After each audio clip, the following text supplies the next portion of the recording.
Good morning students. Welcome to online classes conducted by Sajjad School and College. So students, this is your third assessment and now I am going to teach you chapter 9 of your literature book. This is a poem composed by Edward Lear. Okay, now look at the book.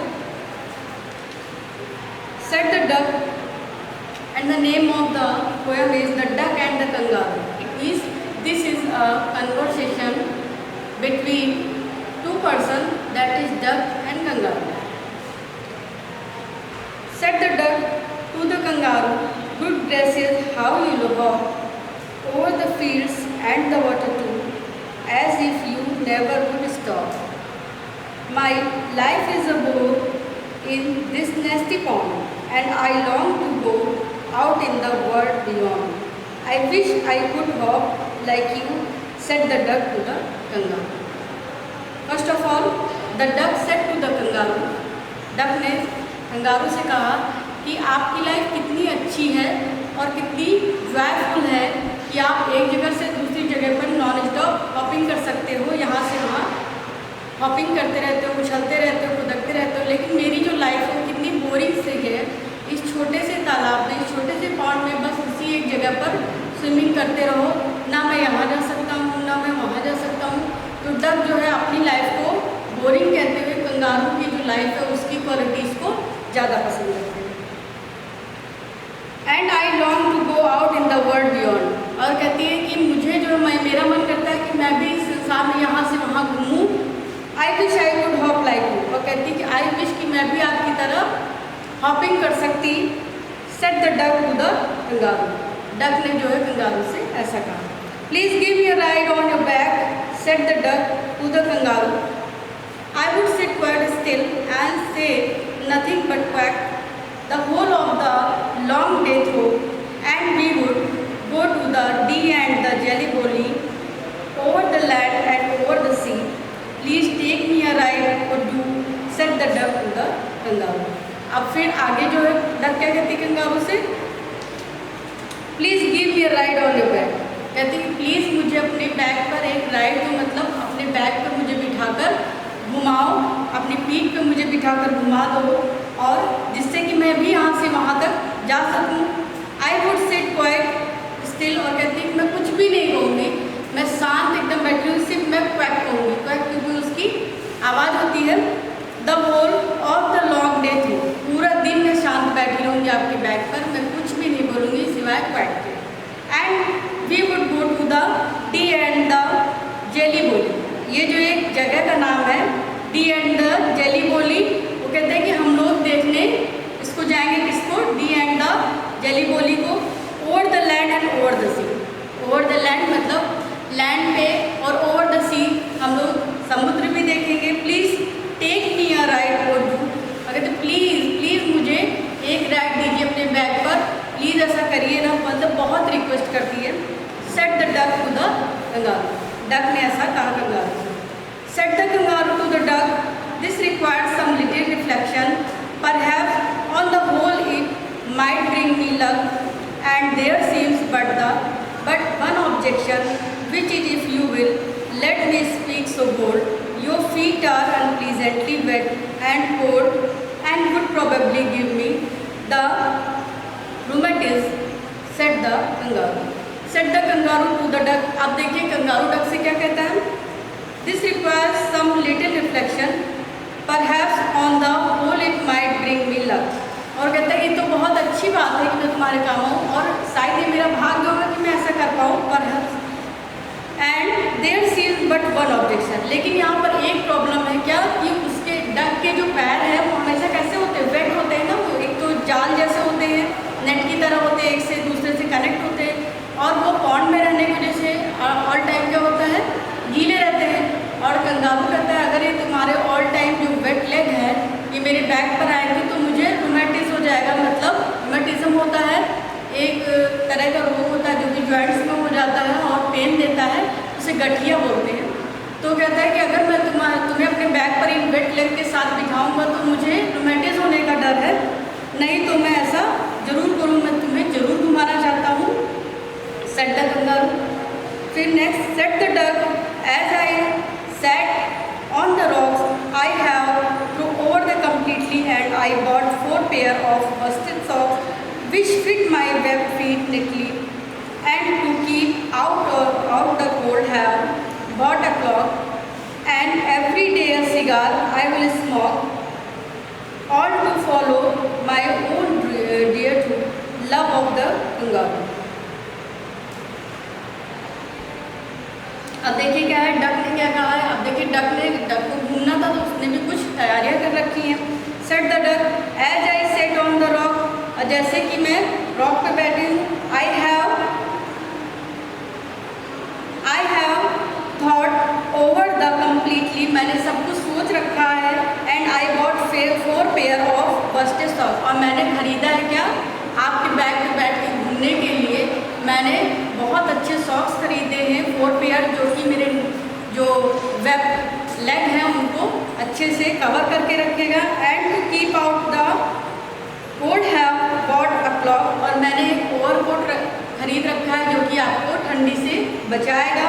And every day a cigar है उसमें, और एक cigar है जो कि आपको पूरे दिन ठंड से बचाएगा।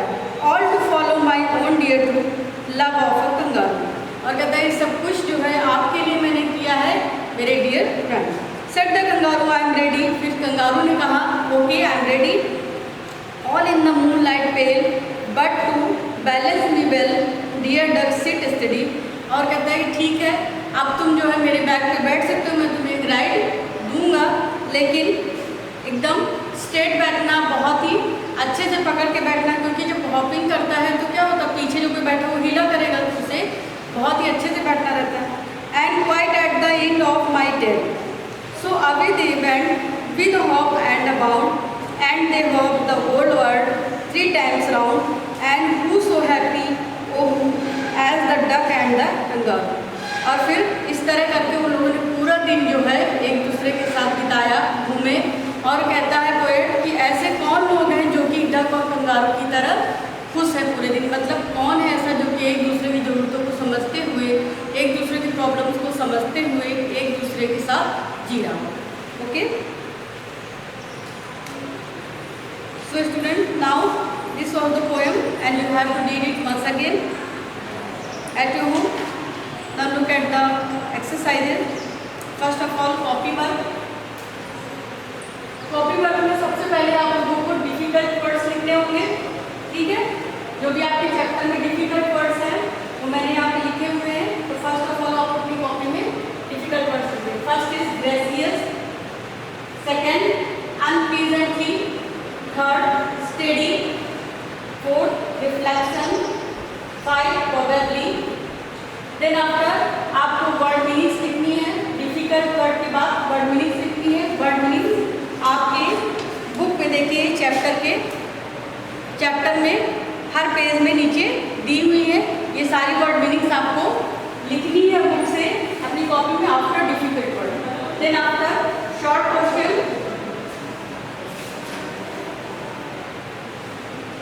First short question is which of the 2 animals began the conversation? Answer is the duck and the kangaroo. 2 animals कौन कौन से थे पोएम में? The duck and the kangaroo. Second, what is the special skill that the kangaroo has? उसके पास कौन सी special skill है जिसके लिए डक उसके पास जाती है? Non stop hopping. Okay. Third is why did the duck, what request did the duck make to the kangaroo? उसने कंगारू से क्या रिक्वेस्ट की? To give a ride. Okay, ये आपके शॉर्ट आंसर थे 3। Then long answer. First long answer is where did the duck want to go? Duck कहाँ जाना चाहती थी? Answer is the duck wanted to go the Dee and the Jelly Bo Lee. Okay, ये जगह का नाम है over land and sea. Next question, why did the kangaroo hesitate to take the duck for a ride? Answer is the kangaroo hesitated because he was protecting himself from rheumatism. Next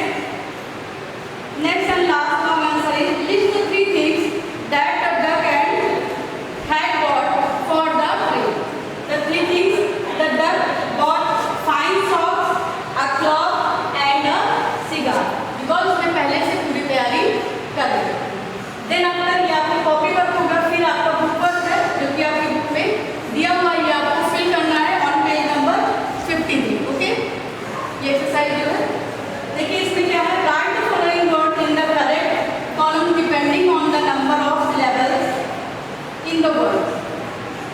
one blue box has given here, some words are here.